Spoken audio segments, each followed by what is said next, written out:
Abruptly, Anakin let go of Chewie and changed course, and the Wookiee, with only a quick glance to Han, followed. "Go back to the ship," Anakin instructed, yelling at the top of his lungs.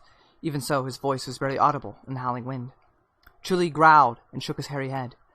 "I'll use the Force to get us both back," Anakin said. Another pitiful cry came out of them. "And whoever's under there!"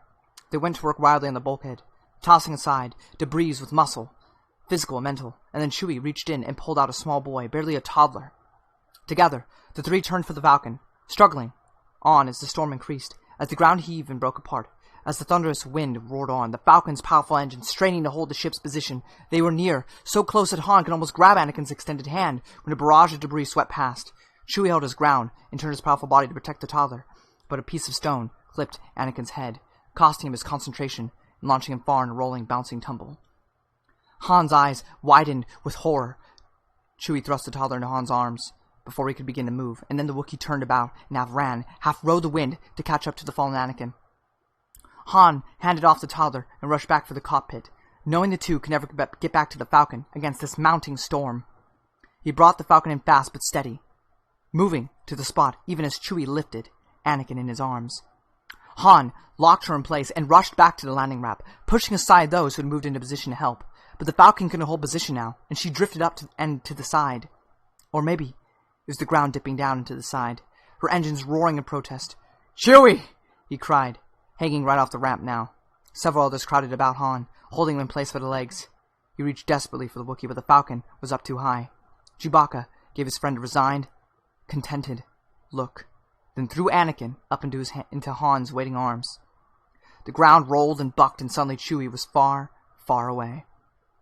Han called Anakin to the floor, cradled Anakin to the floor just inside, and the boy was conscious again, struggling to his feet as his father rushed back to the cockpit. Chewie turned about and took one step forward. Han and the Falcon. And then a burst of tremendous, hot wind blasted through, tossing him to the ground, toppling buildings. One pile of rubble crashed atop the Falcon. Her shields groaned in protest and sent the nose of the ship up. Anakin fought her back to level, started to turn her about to find the Wookiee, but saw instead, in all of her devastating glory, the last descent of Debido, the arrival to those faithful natives still praying in the ruined streets of Toshikaru. They were out of time. Anakin knew it immediately. If he turned for Chewie, if he did anything other than take her straight up and out, the explosion of the crashing moon would tear the Falcon apart. He heard his father's pleading cry to get him back to Chewie. He pointed the Millennium Falcon skyward and punched the throttle. Han saw a battered and bloody Chewie regained his footing, stood up high on one pile of rubble, and faced the descending moon with arms upraised in a defiant roar. The scene receded quickly, but Han kept his eyes locked on the spot, burning that image of the very last moments of his friend's life indelibly into his consciousness. And then he saw the beginning of the final cataclysm as Debido blew out into the city. The landing ramp rose suddenly, locking into place. Han knew it to be the doing of his son. And then the Falcon went spinning away as the shockwave hit her. Han didn't even consider the danger to him and the others, not even to his son. At that critical moment, he just thought of Chewie, of that last tragic image. The Wookiee shaking his fist at the great, unbeatable enemy. A fitting last pose of defiance, but one that did nothing to mend the tear ripping through Han's heart.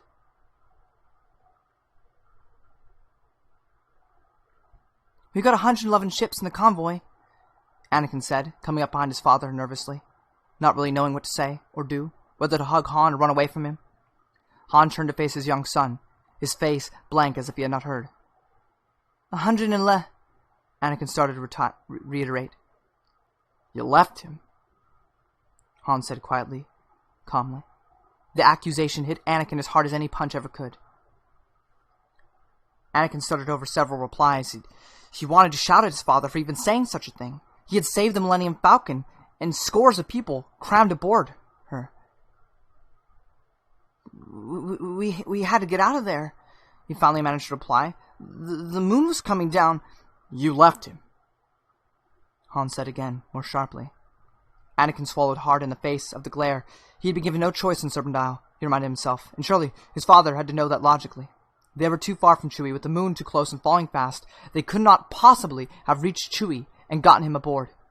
Anakin wanted to say all of that, wanted to rush back and get the logs of the incident, certain that they would back up his reasoning.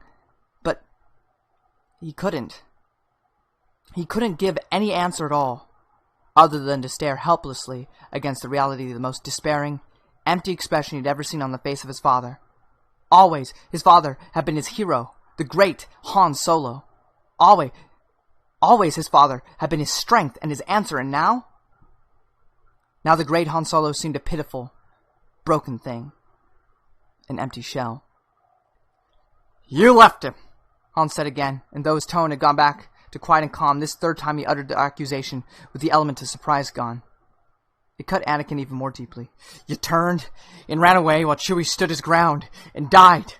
I couldn't," Anakin started to reply. He was biting his lips now, blinking back the tears.